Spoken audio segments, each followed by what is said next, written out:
community programmers for Community Unite, which is a traffic playlist live that focuses on smaller channels and the community and growing and all the fun stuff that's involved with YouTube. We have a business card bulletin board in the back, so if you have business cards that you'd like to post up or place on the table, you can, as well as take other people's, take a picture of someone's if you'd rather do that than save it. And then we have one other event, and then we're done, which is exciting because it's been a long weekend, but I think really rewarding for a lot of people who are in the audience, who were on panels, or some of you have been to all the events, and I love you for that. You're the best. And it's the LGBTQ plus Q&A. We're going to have 4 speakers, and it's going to be very relaxed, and that's what time is it? From 2:15 to 3. Yeah, there you go. I got it. So that's it. I'm going to hand it over to Toadenk. Hey, I'm Toadenk. My real name is Scott Mayali. I do videography for a living, freelance videography. I do, my channel is Toadenk. I teach at Lawrence Tech University in Michigan, videography and studio courses. I work with anchors, news anchors, and just a wide variety of clients. But today we're here to talk about finding your niche, or niche, but I'm going to call it niche because I'm pretty sure that's a proper pronunciation. At least for now. The dictionary might change its mind in 5 years, because we all say niche anyway. So why is a niche, having your own niche, important? I mean, it's part of your identity. You know, people seem to build whole channels around it, but do you really always stick to that? So this panel, wide variety, we're really just, this is just awesome to have this big variety of panelists. Let me introduce them, starting with Will right here, TheIrishWill. 800 subscribers, 100,000 views, he's from Ireland. He does a lot, you know, he does a lot of LARPing and vlogging. I do this whole LARPing thing once a year, and that's where I think that I kind of stumbled on that niche thing. Right. You know, non-voluntarily. To his left, we have LoveFromKelsey, 1,000 subscribers, musician. Her voice is absolutely amazing. Seriously, check out her channel. You know, doing one like world contests, right? Yeah. Yeah. Yes. Making everybody else look Only 19 years old and is already known, you know, for this stuff. To her left is PC3 Rage Gamer with Andrew, who's only 15 years old. I mean, this guy has a curfew to get off his computer still, and he is building an audience. Thank you. One person, thank you. You know, if I had a curfew, Yes. you know, maybe I'd be more productive, you know? I don't know. Well, to my immediate right is Pat from LifeNoggin. Yeah.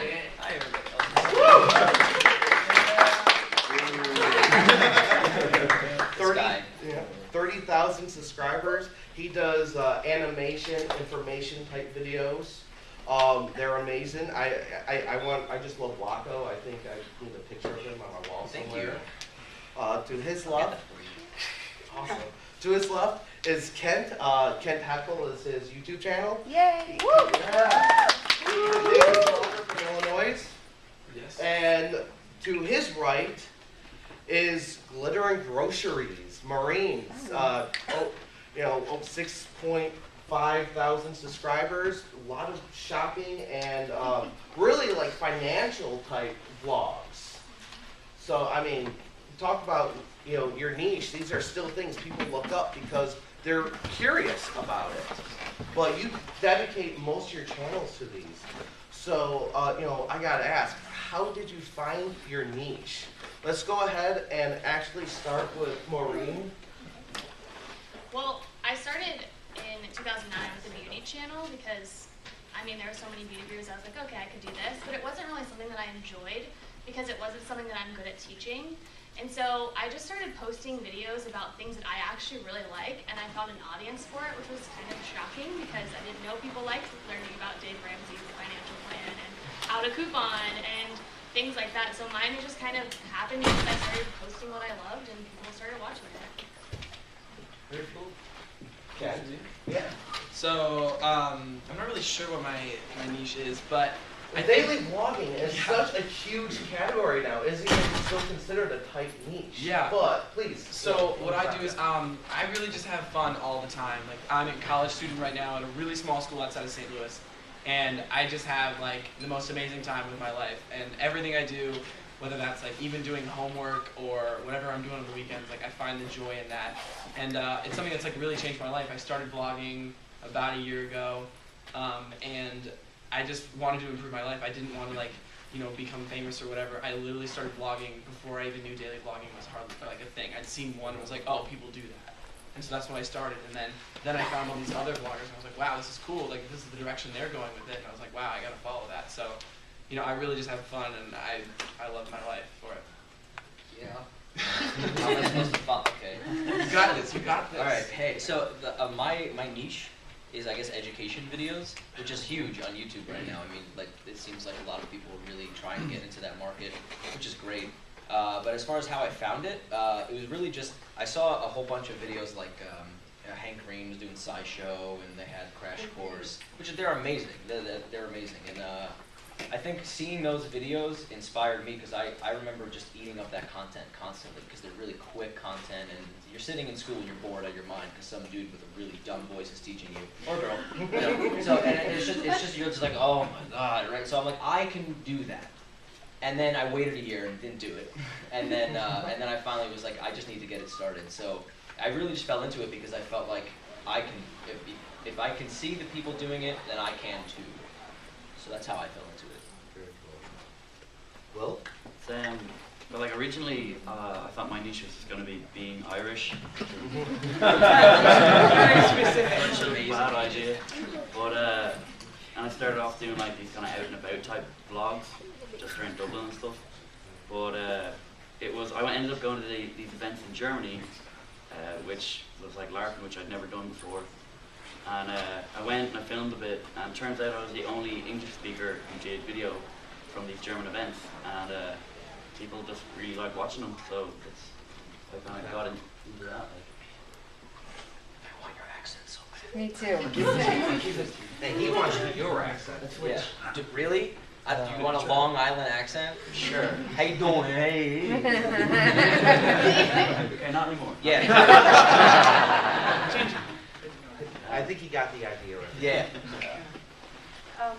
I joined YouTube to do music. I've been pursuing music since I was about 5 years old, so it was sort of a natural fit more than something that I found. I love music, and that's all that I would want to create videos about.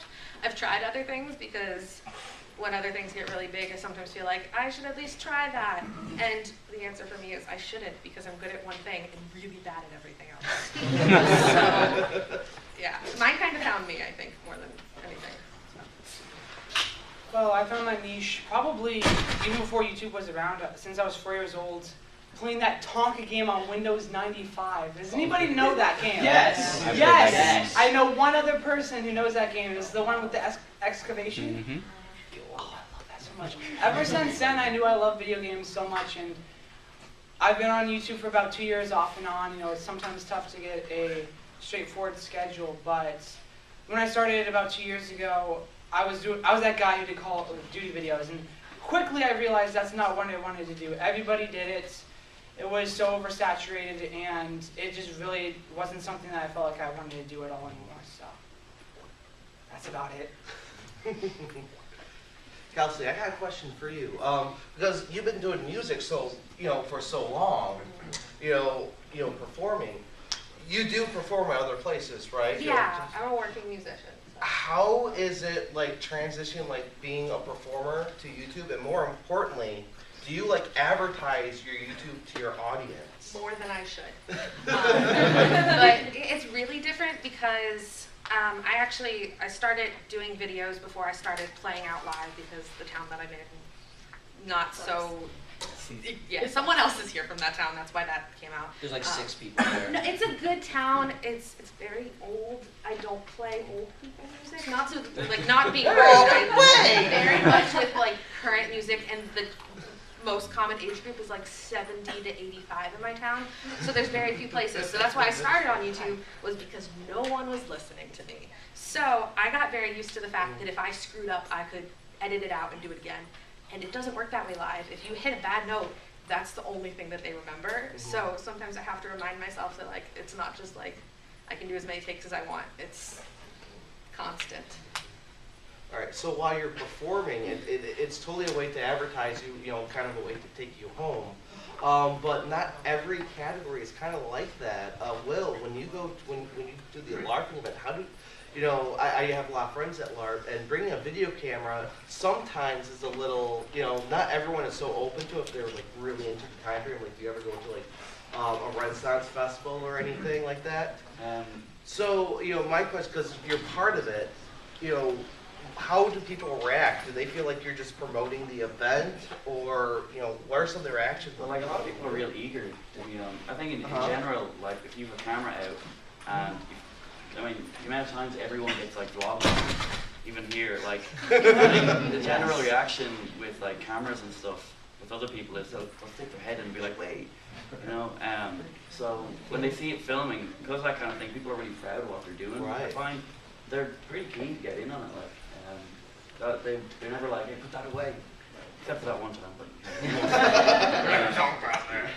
But yeah, no, people are pretty eager. Okay. Videos, really. But you know, I'm curious if it depends on the locations too. Of course, following with that, Maureen, you're doing something similar, but you're in like Target a lot. And so, what are the reactions people give you when you're walking around shopping, like talking to your camera, vlogging? Well, in South Florida, I don't really know anyone that vlogs other than my friends. And so the general reaction is, what is that girl doing? Like, people will follow me around just to find out what I'm doing. And I think it's funny. I like watching the video back and seeing the reactions and like laughing at it myself. And when I'm filming by myself, if I'm the only one there, I feel a little bit more awkward. But if people are with me, I don't care at all. I just bring it out. All right, Ken, pretty much the same question. Yeah, it's definitely tough. Like, for example, a couple weeks ago, I live in right outside St. Louis. I don't know if any of you guys have been there. Yeah. There's this place called the City Museum. It's like the most epic, like, just thing I've ever seen in my life. Oh, sorry, voice crack. But vlogging there was like crazy because there's so many people. It's like vlogging here, you know, but everyone accepts it here. So I'm vlogging there, and it's just like there's parents and there's kids, and everyone's kind of staring at me. But I've been vlogging for like over 250 days now. It doesn't faze me at all to be vlogging around other people because I know what I'm doing, and like I'm comfortable with myself, and so I'm doing me. Fantastic. You know, Yeah. we talk, you know, I know we all love our audience. We all for sure. read the comments and follow through. But does it become hard to keep on with your niche? And one example for me is I was doing a lot of film competitions, and one of the competitions I did, one of my friends said, hey, let's use Nerf guns for everything. Really great, went viral. I think as of 2 days ago, or as of 3 weeks ago, I had over 8 million views. I mean, true viral. And so I have so many subscribers and commenters like, hey, why aren't you doing Nerf videos? Hey, you're a Nerf guy. I own 2 guns, and someone gave those to me once the video hit 1 million views. So, but, you know, so I'm being pulled in different directions. How do you guys stick with your niche, and do you feel like you're ever being pulled somewhere? You know, how much leeway do you give? Well, let's go ahead and start with Andrew at the end. I have no idea. The worst answer ever, I'm sorry. No, that's perfectly acceptable. I definitely think I can answer this one. Yeah, This go is for like, it. This is like people commenting on the videos a lot. We did this one history of Nintendo video. We were just starting out like our educational videos, and we were like, okay, we want to make something that's gonna like really draw people in. And there's a real like huge. The last huge thing was gaming. So we figured like we can draw in some people that were like really addicted to playing video games or watching video game, you know, YouTube videos. So we made that video, and we should not have done that. Like, we shouldn't have, because every comment every other comment is usually just like, hey, you're gonna do another Nintendo facts video? I was like, oh, okay, well, like, how about why is space a thing?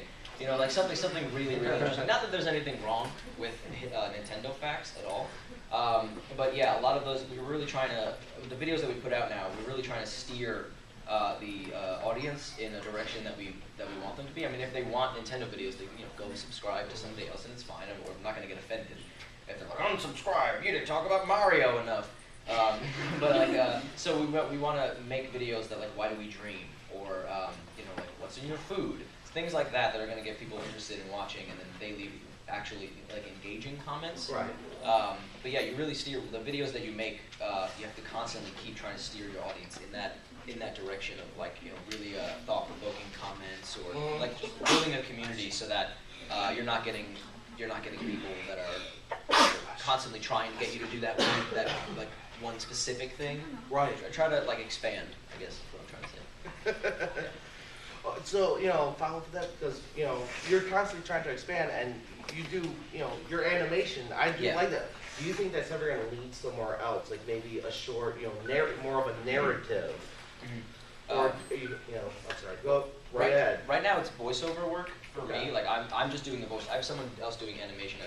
Kurt Rapper, he's an amazing animator. I have Ian, I don't know if he's still in here, he might have left for a flight, but he's amazing. He's my producer. I got Chloe, who's like head writer. She's back there. She's amazing. Hi, Chloe. All kind of one thing. Yeah. Can I pause 1 second before I answer the question? Thank you guys so much for coming out here. Yeah. You literally didn't have to do this right now. You're here, so thank you. What was the question again? Right. So I'm doing voiceover work, and the animation is so hard to do that I'm just sitting in my room, like on a microphone, like talking, hey there, welcome to LifeNoggin. And like I don't have to go out to Target and like get stared at by people. I'm just comfortable in my room with a blanket over me. But the animation can lead to anything, and I don't really know. Like it's crazy because I don't have an idea of where it's gonna go. Right. I just know that it's going to go somewhere, and I think that's all you need. It's just that like kind of hint that it's gonna go somewhere, and then keep that. Never lose that ever, because like that thought in your head where it's like, oh, this could really take off, and then you sit in your room like, nah, no, it's not, and then you don't do it. You have no idea. There's people who upload videos of them like eating corn, and it says 1 million views. I don't think their thought was like it's gonna get 1 million views. I think they really like eating corn. So if you're gonna take anything from this, when you leave, eat corn. Oh. It might kind of conflict what you're saying. It's just I'm not really successful. Oh no, disagree, please. Cool. It's more, I think, like you were saying with your Nintendo facts video, and like you get a lot of people being like, do more of these. And I think there's like the temptation that you could, and they would do well, but you wouldn't be doing what you want to do. Exactly. And like, okay, doing what you want to do, you might lose subscribers immediately, but it's like it's worth the hit. Like, just when it comes down to it, just do your own, what you want to do, even if it doesn't look like it'll be super popular straight away or anything like. Yes, I mean that's pretty much how you all found your niches. You're just doing what you like to do, and you actually have passion to keep on doing them. Can I follow up from that real quick? Oh yes, I yes. feel weird interrupting people. I started on YouTube when I was like 12, so I didn't know what I was doing. I was singing karaoke tracks, and I like a very different style of music now than I like then. And it's something that I've sort of been dealing with recently, is that like I have the way that I want to go with things, which it's still within the genre of music, so it's not totally like I want to change my whole style, but it's not something that a lot of the 13 to 17-year-old girls that are subscribed to me, which is most of my audience, want to watch. And I sort of had to hit a point where it's like, do I want to do what I want to do, or am I more concerned about keeping an audience? And that was a really scary question, because I finally gained some traction. I finally hit 1,000, which was like the biggest thing in my life. And then to sit down and be like, I think I'm going to change everything. But it's what I'm doing because it's what I want to do. And I think if you're not enjoying what you're doing, it doesn't matter if anyone's watching, because you're going to grow to resent it. And at least speaking for myself, and I'm sure anyone here, I make videos because I love to make videos. Right. So if I ever don't love making videos, I'm not going to make videos anymore. So that's like my thing, is that no matter what you think people want to see, or even what they're point blank telling you to cover, or not cover, that's my situation, right? What they want you to make, you have to enjoy what you're doing, and that's really the number one thing. Yeah. Can I answer that? Can I answer that? Go for it. You're the moderator, so can I? Yes. Okay, cool. Yeah. Cool. Time management, man. Yeah. You go for it. So I think the point you were making about people commenting and wanting to see something, and you were saying too, of like, and you don't really want to do that. You don't have to listen to them. I mean, there's no rule that says you have to listen to what your audience wants. I mean, it's helpful. If you're making videos, I'm not going to. right? Yeah, you know, like, yeah, can you not comment anymore? I think it says a lot about you as a creator to say like, well, I want to do this, and that's how you find your niche, is by doing what you want to do, and then keep on doing it. It becomes a niche. I mean, there was people who like did daily vlogging. It wasn't a thing. It wasn't like a category. But like people just decided to upload every day, and it became its own category. You go to Target, and like, or you go like shopping, and you have these things, and the hauls weren't a thing. You know, people didn't do that kind of stuff. So every niche has been created by someone who just thought like, oh, this is kind of a cool idea. I mean, if they listened to all the comments telling them to make more Call of Duty or Nintendo videos, or cover this song, they wouldn't have invented that whole thing. And I think it's important just to listen to yourself before you really consider your audience, because you're not really making videos for your audience so much as you're making videos for yourself, and the audience happens to be watching them. Yes. I like to direct this question to Andrew. Okay. You know, there's Watch so me many. not be able to answer this again. Well, I think you will, because you know there's so many gamers out there, and I'm sure you, a couple other panelists can relate to this question. Do you feel like you're stereotyped at all? Yes. When especially as I said, I started out with Call of Duty. If I still had been doing that, when I used to do it, I got like at least 5 comments a day. Oh, you're like Ali. You're like this person. And I don't like to be compared to other people. Like, although I don't, I could always be myself more in videos and be more dynamic. I don't like to be like, oh, he's next to Buskets, or oh, he's the next PewDiePie or Ali or whatever. I feel like gamers more than anyone else are stereotyped because there's so many people doing it, and it's everywhere. Anyone else have anything to add about maybe being stereotyped? Yeah, I think with daily vlogging, there are definitely a lot of daily vloggers, and especially a playlist. I mean, you see everyone's kind of vlogging all day. But it's really tough to like be yourself through that. I mean, like being a playlist, I know but I make daily vlogs every day, so like it's fun to jump in people's vlogs, and it's fun to have people like jump in the back of mine. But like I think it's like really important to like stick to what like and like be like not changing for everyone else. Be like, oh, I'm not vlogging a playlist because everyone else is vlogging a playlist. I'm vlogging a playlist because I want to vlog. Right? It's like You like eating corn. I do actually enjoy corn. Good for you. But like I do get a lot of comments on my videos, and sometimes they are sometimes they're positive and sometimes they're negative. But I'd really have almost set up this wall of just okay, I read your comment, and sometimes I reply a witty thing. But glad to have a new friend. Yeah. But I really do stick to exactly what I want to do. And since I'm a daily vlogger, whatever I want to do that day is literally whatever my videos can be. So, and that's worked out for me so far, and I love it. Okay. I'd say I guess it kind of relates to what I said before, but I get comments saying, so I'll do a video just about something that's not about LARPing, and I'll get a comment being like, I subscribe for live videos, but this is okay too. I guess. I mean, it could have been meaner, but still. And it's just I'm not gonna be like, oh, fuck it, no, I'll just do live videos. I'll still do videos about what I want, Right. Right. We touched on this topic already, but I want to kind of go back to it. A lot of you kind of want to stay consistent with what you're doing, but there's always room for growth. So I kind of want to ask, where's the line between consistency and evolution? Because you're constantly because you're constantly changing, your thoughts changing, your tastes and stuff change. Where's the line? Do you think there is one? Maureen, we could start with you. Well, like I said, I've been doing videos since 2009, not this channel, but Bounce. And I started when I graduated high school, and now I'm married and just bought a house. So my life has changed on YouTube, and I feel like I just keep posting what I want to watch, and people are going to keep watching it, and if they don't, they don't. I like to do it because it's something I like to do, and I just think that I just keep moving forward, and people will watch it.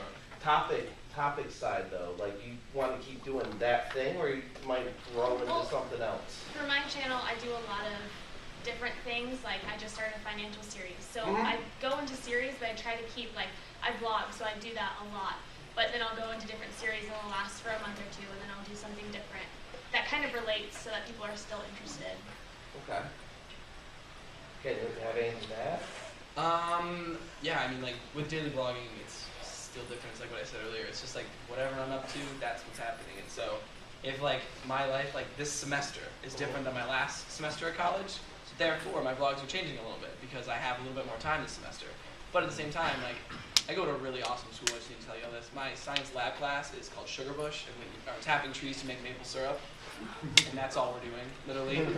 And my teacher is like so down with me vlogging. He's like, oh, it's so cool. And so, you know, like every Tuesday and Thursday, my vlogs entail me going out into the woods, tapping trees, like getting the sap into buckets, and then making maple syrup with that. I want your life. Awesome. No, let me tell you how great it is. Like pouring the sap out of the tree and just drinking it straight from the bucket.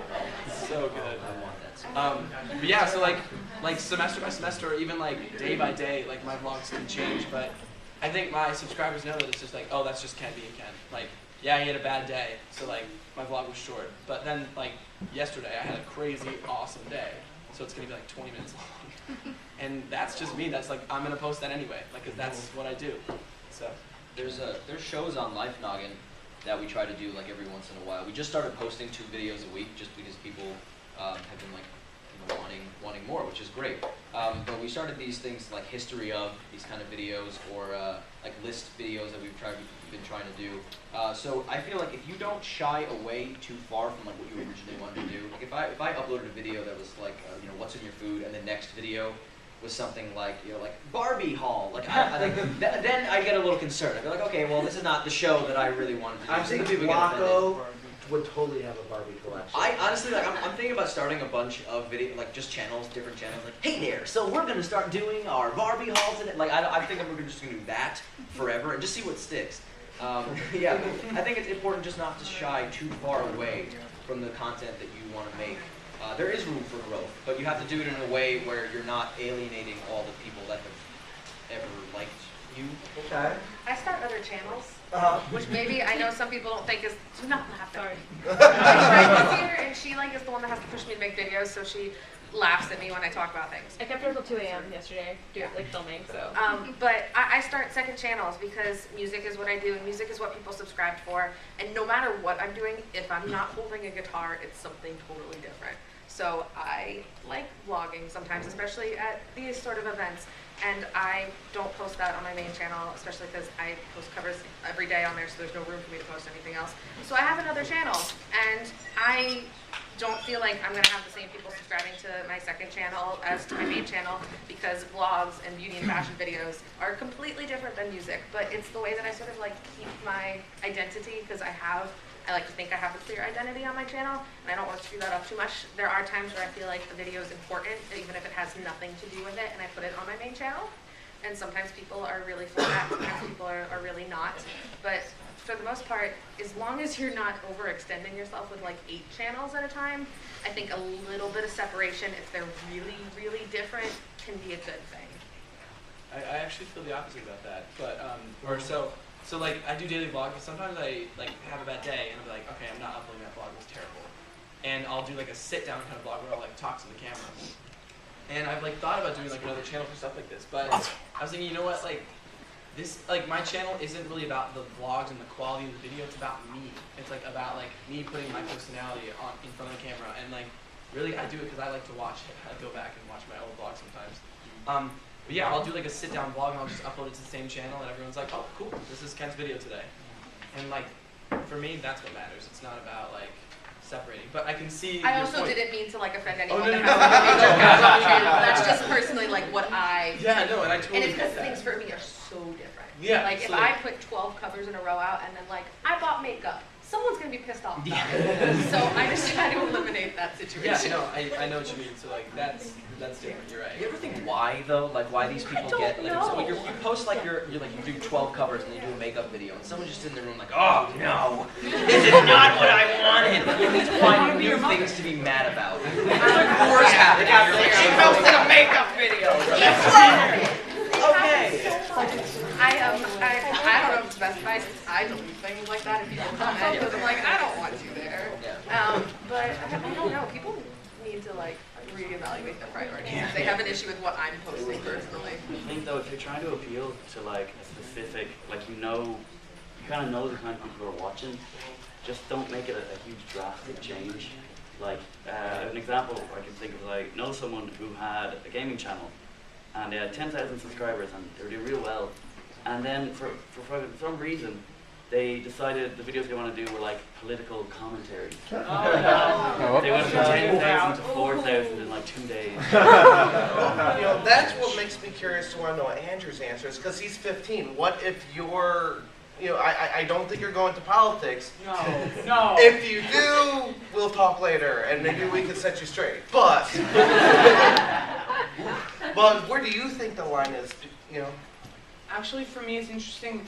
Toadenk, you were talking about how I'm partially a vlog channel. I was actually so against that. After like a week after I post a vlog, I'd always delete it because I'm like, oh no, people are gonna be like, oh, you shouldn't have done that. Because the problem with gaming is if you get a lot of subscribers from one game or one specific genre, and you finish that game or it dies off, you still have all those subscribers, but they're not active subscribers. So it not necessarily feels like an empty number, but although you want to continue doing that because you know people are there for that, you want to continue playing or doing what you enjoy and what's fun for you.